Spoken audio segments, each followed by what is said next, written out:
ஆகாஷவாணி.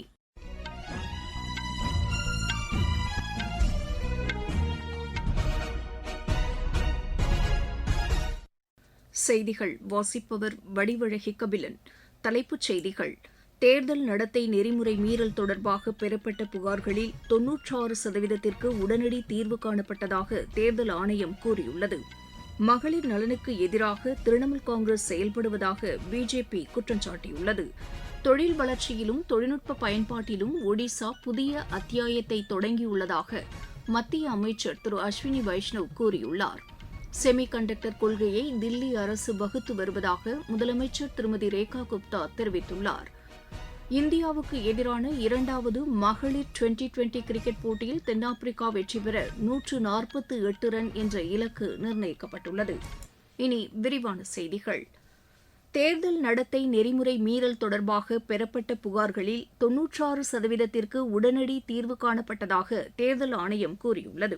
கடந்த மார்ச் மாதம் 15ஆம் தேதி தொடங்கி இதுவரை 3,23,099 புகார்கள் பெறப்பட்டதாக தேர்தல் ஆணையத்தின் செய்திக்குறிப்பு தெரிவிக்கிறது. இதில் 3,10,393 புகார்களுக்கு 100 நிமிடங்களுக்குள் தீர்வு காணப்பட்டதாக அதில் குறிப்பிடப்பட்டுள்ளது. இதனிடையே மேற்குவங்க சட்டப்பேரவைக்கு முதல்கட்டமாக வரும் 23ஆம் தேதி தேர்தல் நடைபெறவுள்ள 152 தொகுதிகளில் பிரச்சாரம் தீவிரமடைந்துள்ளது. பிஜேபி, திரிணாமுல் காங்கிரஸ் மற்றும் இடதுசாரி கட்சிகளின் தலைவர்கள் தீவிர வாக்கு சேகரிப்பில் ஈடுபட்டு வருகின்றனர்.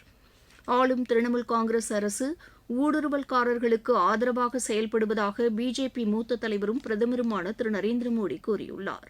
ஜார்கிராம், புருலியா, பிஷ்ணுபூர் மாவட்டங்களுக்கு உட்பட்ட பகுதிகளில் தேர்தல் பிரச்சாரம் மேற்கொண்டு பேசிய அவர் மகளிர் மேம்பாட்டிற்கு பிஜேபி முன்னுரிமை அளித்துள்ளதாக கூறினார். மகளிர் நலனுக்கு எதிராக திரிணாமுல் காங்கிரஸ் செயல்படுவதாகவும் அவர் குற்றம் சாட்டினார். திரிணாமுல் காங்கிரஸ் தலைவர் செல்வி மம்தா பானர்ஜி ஹூக்ளி மாவட்டத்திற்கு உட்பட்ட பகுதிகளில் தேர்தல் பிரச்சாரம் மேற்கொண்டு பேசினார். மகளிர் நலனுக்காக தமது அரசு நிறைவேற்றிய திட்டங்களை அவர் பட்டியலிட்டார். தமிழகத்திலும் திமுக, காங்கிரஸ், அஇஅதிமுக, பிஜேபி, நாம் தமிழர் மற்றும் தவேக உள்ளிட்ட பல்வேறு கட்சிகளின் தலைவர்களும் தீவிர வாக்கு சேகரிப்பில் ஈடுபட்டு வருகின்றனர்.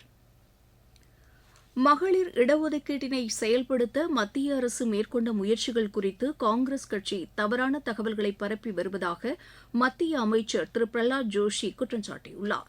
திருவனந்தபுரத்தில் செய்தியாளர்களிடம் பேசிய அவர் மகளிர் இடஒதுக்கீட்டை செயல்படுத்துவது தொடர்பான அனைத்து அம்சங்களையும் விரிவாக எடுத்துரைத்த பின்னரும் காங்கிரஸ் மற்றும் அதன் கூட்டணி கட்சிகள் அது தொடர்பான மசோதாக்களுக்கு எதிராக வாக்களித்ததாக குறை கூறினார். மக்களவையிலும் சட்டப்பேரவைகளிலும் மகளிருக்கு 33% இடஒதுக்கீடு வழங்க காங்கிரஸ் தொடர்ந்து முட்டுக்கட்டை போட்டு வருவதாகவும் அவர் தெரிவித்தார். கடந்த 2010ஆம் ஆண்டு காங்கிரஸ் தலைமையிலான ஐக்கிய முற்போக்கு கூட்டணி இதற்கான மசோதாவை கொண்டு வந்தபோது பிஜேபி அதற்கு முழு ஆதரவு அளித்ததை அவர் சுட்டிக்காட்டினார். இருப்பினும் காங்கிரஸ் கூட்டணியில் இடம்பெற்ற கட்சிகளின் எதிர்ப்பு காரணமாக அந்த மசோதா கிடப்பில் போடப்பட்டதாகவும் திரு பிரஹலாத் ஜோஷி தெரிவித்தார். தொழில் வளர்ச்சியிலும் தொழில்நுட்ப பயன்பாட்டிலும் ஒடிசா புதிய அத்தியாயத்தை தொடங்கியுள்ளதாக மத்திய அமைச்சர் திரு அஸ்வினி வைஷ்ணவ் கூறியுள்ளார். இன்று புவனேஸ்வரில் அதிநவீன முப்பரிமாண கண்ணாடி மூலக்கூறு தொழிற்சாலைக்கான கட்டுமானப் பணிகளை தொடங்கி வைத்து அவர் பேசினார். இந்த தொழிற்சாலையில் அதிநவீன முப்பரிமாண கண்ணாடி உற்பத்தி செய்யப்பட உள்ளதாகவும் அவர் தெரிவித்தார். நாட்டிலேயே முதல் முறையாக இந்த தொழிற்சாலை இங்கு தொடங்கப்பட்டுள்ளதாகவும் அவர் கூறினார். தொழில் முதலீட்டிற்கு உகந்த சூழ்நிலையை ஒடிசா அரசு ஏற்படுத்தியுள்ளதாகவும் திரு அஸ்வினி வைஷ்ணவ் தெரிவித்தார். தில்லி அரசு செமி கண்டக்டர் கொள்கையை வகுத்து வருவதாக முதலமைச்சர் திருமதி ரேகா குப்தா கூறியுள்ளார். இது தொடர்பாக இன்று அவர் வெளியிட்டுள்ள அறிக்கையில் சுயசார்பு இந்தியாவிற்கு வலு சேர்க்கும் வகையில் இந்த நடவடிக்கை மேற்கொள்ளப்பட்டிருப்பதாக தெரிவித்தார். செமி கண்டக்டர் முனையமாக தில்லியை உருவாக்கும் வகையில் இந்த கொள்கை வகுக்கப்பட்டு வருவதாகவும் திருமதி ரேகா குப்தா கூறினார். மணிப்பூரில் சட்டம் ஒழுங்கை பாதுகாக்க கூடுதல் படைகள் பணியமர்த்தப்பட உள்ளதாக அம்மாநில உள்துறை அமைச்சர் திரு கோவிந்தாஸ் கொந்தௌஜம் கூறியுள்ளார். இம்பாலில் செய்தியாளர்களிடம் பேசிய அவர் தற்போது மத்திய ஆயுதப்படையின் 184 கம்பெனிகள் பாதுகாப்பு பணியில் ஈடுபடுத்தப்பட்டுள்ளதாக தெரிவித்தார். மேற்குவங்க சட்டப்பேரவை தேர்தல் முடிவடைந்த பின்னர் கூடுதல் படைகள் மாநிலத்திற்கு வர உள்ளதாகவும் அமைச்சர் தெரிவித்தார். நீங்கள் கேட்டுக்கொண்டிருப்பது ஆகாஷவாணியின் செய்தி அறிக்கை. இனி தேர்தல் களம்.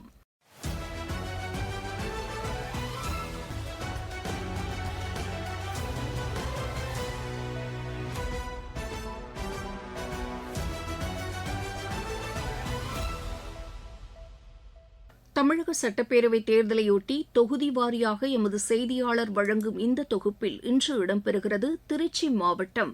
தமிழகத்தின் மையப்பகுதியான திருச்சி மாவட்டத்தில் திருச்சி கிழக்கு, திருச்சி மேற்கு, ஸ்ரீரங்கம், திருவெறும்பூர், லால்குடி, மண்ணச்சநல்லூர், முசிறி, துறையூர், மணப்பாறை என 9 தொகுதிகள் உள்ளன. 9 சட்டமன்ற தொகுதிகளிலும் ஆண் வாக்காளர்கள் 10,40,900 பேரும், பெண் வாக்காளர்கள் 11,05,841 பேரும், மூன்றாம் பாலினத்தவர்கள் 310 பேரும் என மொத்தம் 21,47,51 வாக்காளர்கள் உள்ளனர். கடந்த சட்டமன்ற தேர்தலின் போது 9 தொகுதிகளிலுமே திமுக கட்சியினர் வெற்றி பெற்றனர். இந்த முறை திமுக, அதிமுக 2 கட்சிகளுமே 9 தொகுதிகளிலும் பிரச்சாரம் செய்து வருகின்றனர். திமுக சார்பில் 7 வேட்பாளர்களும், காங்கிரஸ் கட்சி சார்பில் 1 வேட்பாளரும், மனிதநேய மக்கள் கட்சி சார்பில் 1 வேட்பாளரும் களத்தில் உள்ளனர். அதேபோன்று அதிமுக 8 வேட்பாளர்களும், அதிமுக கூட்டணியில் அம்மா மக்கள் முன்னேற்ற கழக 1 வேட்பாளரும் போட்டியிடுகின்றனர். இவர்களோடு நாம் தமிழர் கட்சி, தமிழக வெற்றி கழகம் சேர்ந்தவர்களும் போட்டியிடுகின்றனர். திருச்சி லால்குடி தொகுதியை பொறுத்தவரை அதிமுக சார்பில் லீமா ரோஸ் மார்டினும், திமுக சார்பில் பாரிவள்ளலும், நாம் தமிழர் கட்சி சார்பில் மதனும், தமிழக வெற்றி கழகம் சார்பில் கூப்பா கிருஷ்ணனும் முக்கிய வேட்பாளராக களத்தில் உள்ளனர். 2,04,885 வாக்காளர்களை கொண்ட லால்குடி தொகுதியை பொறுத்தவரை விவசாய பகுதியாக இருப்பதால் விவசாயம் செய்ய ஏதுவாக ஆறுகளில் உள்ள ஆக்கிரமிப்புகளை அகற்ற வேண்டும். லால்குடி ரயில்வே மேம்பாலத்திற்கு கீழ்ப்பகுதியில் சிறிய மழை பெய்தாலும் பொதுமக்கள் செல்ல முடியாத நிலையில் இருப்பதால் அதனை சரி செய்ய வேண்டும். போக்குவரத்து வசதி, வடிகால் வசதி, 24 மணி நேரமும் குடிநீர் வசதி உள்ளிட்ட பல்வேறு கோரிக்கைகளை அப்பகுதி மக்கள் முன்வைக்கின்றனர். 2,27,161 வாக்காளர்களை கொண்ட திருச்சி மாவட்டம் மண்ணச்சநல்லூர் தொகுதியை பொறுத்தவரை திமுக சார்பில் எஸ். கதிரவனும், அதிமுக சார்பில் பரதனும், நாம் தமிழர் கட்சி சார்பில் தேன்மொழியும், தமிழக வெற்றி கழகம் சார்பில் சரவணனும் என முக்கிய வேட்பாளராக களத்தில் உள்ளனர். மண்ணச்சநல்லூர் தொகுதியை பொறுத்தவரை கொள்ளிடம் ஆற்றில் நொச்சியம், ஸ்ரீரங்கத்தை இணைக்கும் தரைப்பாலத்தை அமைத்து தர வேண்டும். வாத்தலை பகுதியில் முக்கொம்பு கொள்ளிடம் ஆற்றில் போக்குவரத்திற்கு ஒரு வாகனம் மட்டுமே செல்வதால் அதை மாற்றி கனரக வாகனங்கள் செல்லும் அளவிற்கு இருவழியாக மாற்ற வேண்டும். முசிறியிலிருந்து நம்புரன் டோல்கேட் வரை உள்ள சாலைகளை அகலப்படுத்த வேண்டும். கொள்ளிடம் ஆற்றிலிருந்து விவசாயத்திற்கு செல்வதற்கு வழிவகை செய்ய வேண்டும். சுத்தமான குடிநீர், வடிகால் வசதி மற்றும் போக்குவரத்து வசதி உள்ளிட்ட பல்வேறு கோரிக்கைகளை அப்பகுதி மக்கள் முன்வைக்கின்றனர். முசிறி தொகுதியை பொறுத்தவரை திமுக சார்பில் திருச்சி கருணை ராஜாவும், அதிமுக சார்பில் யோகநாதனும், நாம் தமிழர் கட்சி சார்பில் பாக்கியலட்சுமியும், தமிழக வெற்றி கழகம் சார்பில் விக்னேஷும் என முக்கிய வேட்பாளராக போட்டியிடுகின்றனர். முசிறி தொகுதியை பொறுத்தவரை 2,06,553 வாக்காளர்கள் கொண்ட முசிறி தொகுதியில் வாழை விவசாயம் செய்வதால் வாழைத்தார்கள் பதப்படுத்தும் கிடங்குகள் வேண்டும். முசிறி சட்டமன்ற தொகுதியில் பல்வேறு பகுதிகளில் 24 மணி நேரமும் சுத்தமான குடிநீர் வசதி வேண்டும். முசிறி சட்டமன்ற தொகுதியில் குக்கிராமங்களில் போக்குவரத்து வசதி, காவிரி ஆற்றிலிருந்து விவசாயத்திற்கு நீர்ப்பாசனம் செய்வதற்கு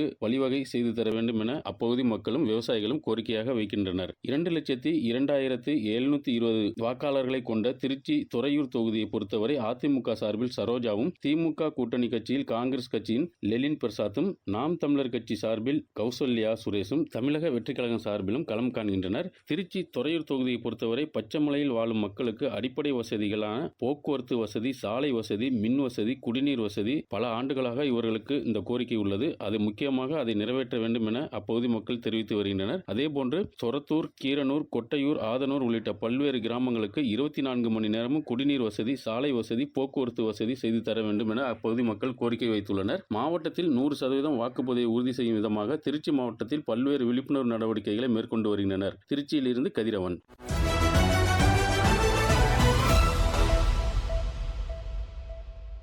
இந்தியா அமெரிக்காவுடனான வர்த்தக ஒப்பந்தம் தொடர்பான 3 நாள் பேச்சுக்கள் நாளை மறுநாள் வாஷிங்டனில் தொடங்க உள்ளதாக தெரிவிக்கப்பட்டுள்ளது. இந்தியாவின் சார்பில் 12க்கும் மேற்பட்ட அதிகாரிகள் இதில் பங்கேற்க உள்ளதாக ஏஜென்சி செய்திகள் தெரிவிக்கின்றன. இந்தியாவுக்கு எதிரான 2வது மகளிர் டுவெண்டி கிரிக்கெட் போட்டியில் தென்னாப்பிரிக்கா வெற்றி பெற 148 ரன் என்ற இலக்கு நிர்ணயிக்கப்பட்டுள்ளது.